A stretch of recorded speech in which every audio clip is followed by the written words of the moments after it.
पीले दांत वाली बहू। रंजना कभी ब्रश नहीं करती थी। उसे कितनी बार उसके माँ बाप ने डांटा, लेकिन उसका कोई असर उस पर होता ही नहीं था, जिस कारण से उसके दांत पीले पीले हो जाते हैं। शादी के बाद। अरे बहू, वैसे तो तुझ में कोई कमी नहीं है, पर तेरे दांत इतने पीले कैसे हैं बेटा?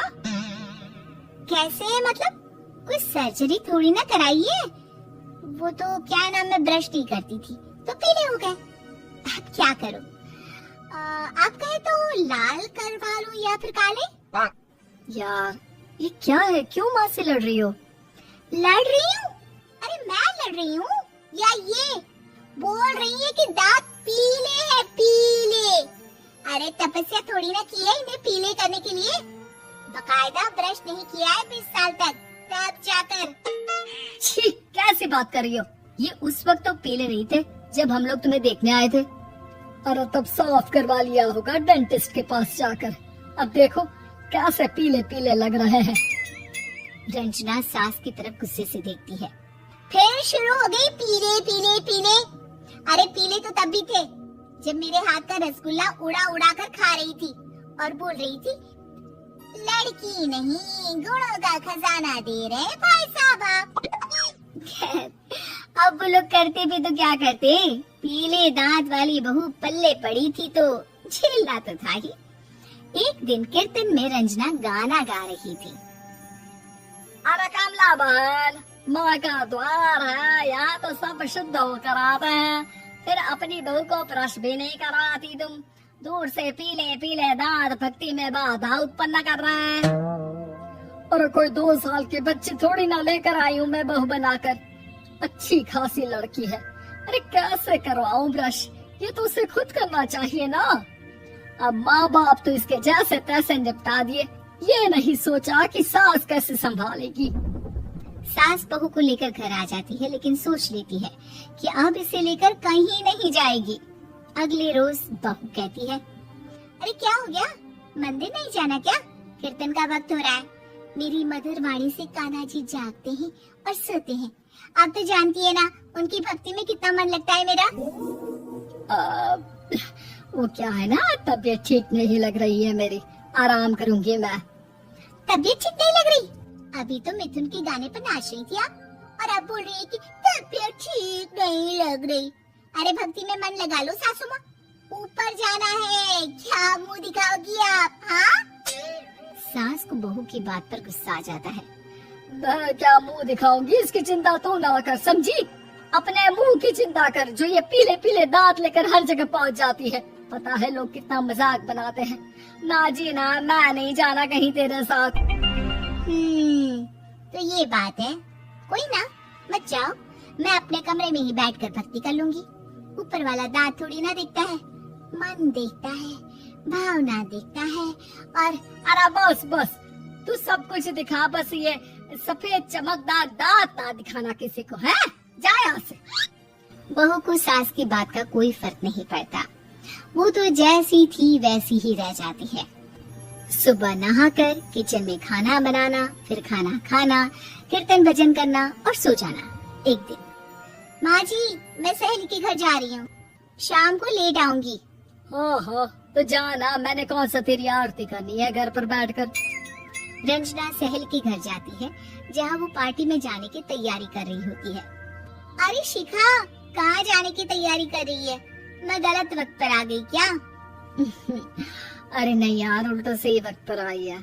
मैंने ये साड़ी और ज्वेलरी निकाली है यार, शाम को इनके ऑफिस की एक पार्टी में जाना है। बताना कैसा लग रहा है ये सब? नहीं यार, इस ड्रेस के साथ तो वो वाली ज्वेलरी अच्छी लगेगी। हाँ सही बोल रही है, मैंने ध्यान ही नहीं दिया। वैसे तो हमेशा से मस्त फैशन सेंस रखती है। तो बड़ा जाती होगी ना पति के साथ पार्टी में। रंजना कुछ नहीं बोलती, बस सोचती है कि यार काश ये बात सही हो जाती, पर मैं क्यों नहीं जाती पार्टी में? क्या इन लोगों की कोई पार्टी होती नहीं होगी? रंजना घर आती है और रात में पति से सवाल करती है, एक बात बताइए, आप मुझे किसी पार्टी में क्यों नहीं ले जाते? क्या आपके यहाँ ऑफिस में पार्टी नहीं होती? पति बेचारा क्या कहता कि दांत पीले हैं तुम्हारे इसलिए। अरे कोई पार्टी होती नहीं हम लोगों के ऑफिस में, तो कहाँ से लेकर जाऊं? और मार्केट, मॉल, कहीं वीकेंड घूमना, कहीं तो। अरे यार, सारे हफ्ते में एक छुट्टी मिलती है, तो सोचता हूँ कि आराम ही कर लूं। क्यों? रंजना मन मार के रह जाती है। पहले कभी सास के साथ मंदिर जाया करती थी, लेकिन वो भी सास ने ले जाना बंद कर दिया। घर बैठी बैठी रंजना बोर हो जाती है। तभी उसे आइडिया आता है और वो मायके जाने का सोचती है। सासू माँ, 2 दिनों के लिए मम्मी के घर जा रही हूँ। अच्छा अच्छा ठीक है, आराम से जा। और हाँ, माँ से कुछ अच्छी आदत सीख कर आना कि कैसे शरीर के हर भाग की तरह दांतों की सफाई भी जरूरी होती है, समझी?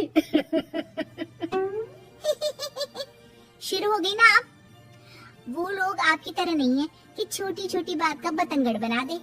उन लोगों के लिए मैं मायने रखती हूँ, ना कि मेरे पीले पीले दांत। रंजना माँ को बिना बताए उन लोगों को सरप्राइज देती है, लेकिन जैसे ही वो दरवाजे पर पहुँचती है, अंदर देखती है कि घर वाले कहीं जा रहे होते हैं।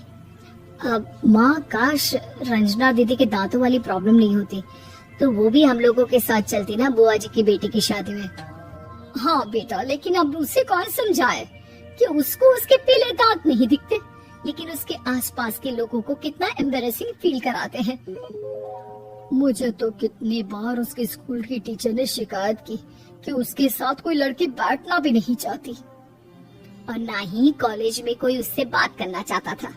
लेकिन पता नहीं क्यों उसे ये बात समझ में ही नहीं आती। कोई कमी नहीं है उस लड़की में, बस यही कि दांत पीले हैं। वो तो भला हो जीजा जी और उनकी माँ का, जो दीदी को जैसी है वैसे ही रखा हुआ है। रंजना को अपने घर वालों की बात सुनकर बहुत दुख होता है। वो सोचती है कि वो क्या करे, लेकिन फिर वो सीधा डेंटिस्ट के पास जाती है, अपने दांत चमकाती है और कसम खाती है कि वो रोज ब्रश करेगी। और क्या हो गया? तुम तो 2 दिनों के लिए गई थी ना? पर कोई ना, अच्छा है, चलो आ गई तो।